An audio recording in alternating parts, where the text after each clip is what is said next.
কালা কানুন ও ওয়াকফ সংশোধনী আইনের বিরুদ্ধে বৃহত্তর আন্দোলনের হুমকি দিলেন অল ইন্ডিয়া মুসলিম পার্সোনাল ল বোর্ডের সদস্য মাওলানা কামরুজ্জামান। কোচবিহারের রাসমেলা ময়দানে এদিন নকশ শেখ ইমাম সহ বিভিন্ন সংগঠনের যৌথ সংস্থা ইউনাইটেড মিল্লাত মঞ্চের পক্ষ থেকে আয়োজিত সমাবেশে প্রধান অতিথির বক্তৃতায় মোহাম্মদ কামরুজ্জামান বলেন, নরেন্দ্র মোদীর তৈরি করা কালা কানুন মুসলমানরা মেনে নেবে না।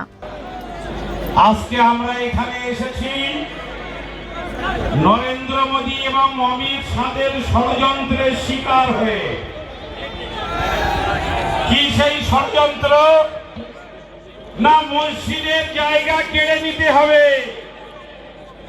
বিজেপি চাইছে কবরস্থানের জায়গাটাও কেড়ে নিয়ে আদানি আমদানি করে দিতে হবে। আমরা বলতে চাই, এদেশের ওয়াকফ সম্পত্তি, মসজিদ, মাদ্রাসা, কবরস্থানের সম্পত্তি, এটা মুসলমানদের নিজস্ব সম্পত্তি। আমরা কারো দয়ার অনুগ্রহ করে মসজিদের সম্পত্তি বানাইনি।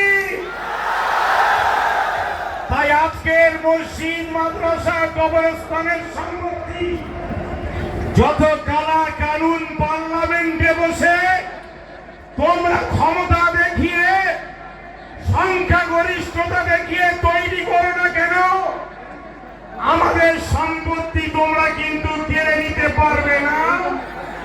আজকে কোচবিহারে এসেছিলাম, আগামী 26শে এপ্রিল কলকাতায় ব্রিগেড সমাবেশ হবে, তার আমন্ত্রণ জানাতে আজকে কোচবিহারে এসে দেখছি এখানেও একটা মিনি ব্রিগেড তৈরি হয়ে গিয়েছে। আমি সকাল থেকে দেখছি লাখো লাখো জনতা সমগ্র কোচবিহারের রাস্তা জুড়ে আইন মেনে, সংবিধান মেনে, সমস্ত কানুন আর বিচার ব্যবস্থাকে সম্মান জানিয়ে কোচবিহারের শিশু থেকে আবাল বৃদ্ধ বনিতা সবাই শান্তিপূর্ণ মিছিল করছেন। আমার অনেক ভাইরা বলেছেন যে বহু জায়গায় ষড়যন্ত্রের ফাঁদ তৈরি করা হয়েছে যাতে মুসলিম ছেলেরা সেই ফাঁদে পা দেয়। ধর্মানুরাগী ভাইরা তারা কোনোভাবেই বিজেপির পাতা ফাঁদে পা দেবে না। আমার পূর্বে এক আইনজীবী ভাই বলছিলেন যে কোচবিহারের রাজা ছিলেন হিন্দু, তার প্রধান সেনাপতি ছিল মুসলমান। কিন্তু জেনে রাখবেন, কোচবিহারের রাজা হিন্দু ছিলেন, কিন্তু তিনি বিজেপি ছিলেন না। তাই হিন্দু আর মুসলমান একসাথে থাকতে কোনো সমস্যা তৈরি হয়নি। রাজারা হিন্দু ছিলেন।